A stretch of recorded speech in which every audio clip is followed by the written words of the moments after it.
breaking news today. Please subscribe and then check notification box to get all breaking news alerts. Before meeting with students about guns, Trump stops everything and gives one man the floor.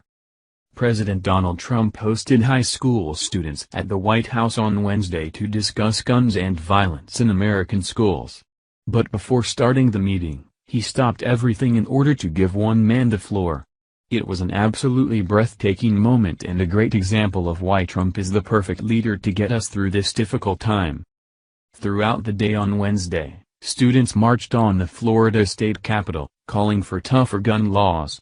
Hundreds of students from suburban Maryland also ditched school to attend a rally on Capitol Hill before marching to the White House. Meanwhile, President Donald Trump held a listening session for survivors of the mass shooting at Marjory Stoneman Douglas High School in Parkland, Florida, last week.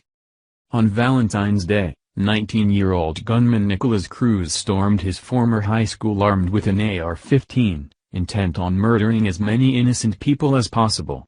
He succeeded in killing 17, and he injured 14 others, accomplishing his goal of becoming a professional school shooter. In the wake of this tragic massacre, the nation has cried out for lawmakers to do something to prevent more innocent lives from being lost at U.S. schools in the future. The people need a leader to give them hope in these dire circumstances, and luckily, Donald Trump has delivered.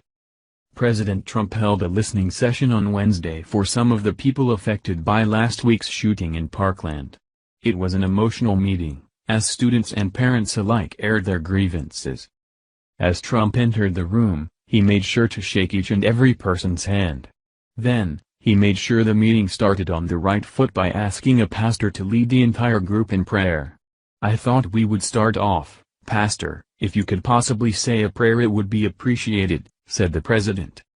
The entire room then fell silent as the pastor led everyone in a heartfelt prayer for the 17 victims of the shooting at Stoneman Douglas High School and others who have perished due to gun violence. Spilling out wrenching tales of lost lives and stolen security, students and parents appealed to President Donald Trump on Wednesday to set politics aside and protect America's school children from the scourge of gun violence.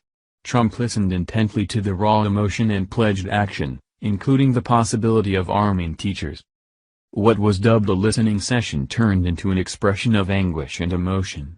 Source: CBS New York. Thankfully, President Donald Trump understands what most on the left do not. Now, more than ever, we need prayer. As a nation, we need to turn back to the Christian roots our country was founded upon and reclaim our moral compass. We've tried taking God out of the equation and that hasn't worked. Our society is more violent now than ever. Indeed, we have removed God and guns from our schools, but are they any safer for it? Certainly not. In fact, at the rate school shootings are unfolding, you are quite literally gambling with your child's life if you send them to school, where they essentially become a sitting duck as soon as they walk through the doors. President Donald Trump's idea to arm teachers is a good one. Any would-be gunman would certainly think twice before storming a school if they knew they were likely to be met with a barrage of bullets on the other side. After all, a gun-free zone is like a neon welcome sign to a potential maniac. Despite what those on the left would have you believe, these are the least safe places around.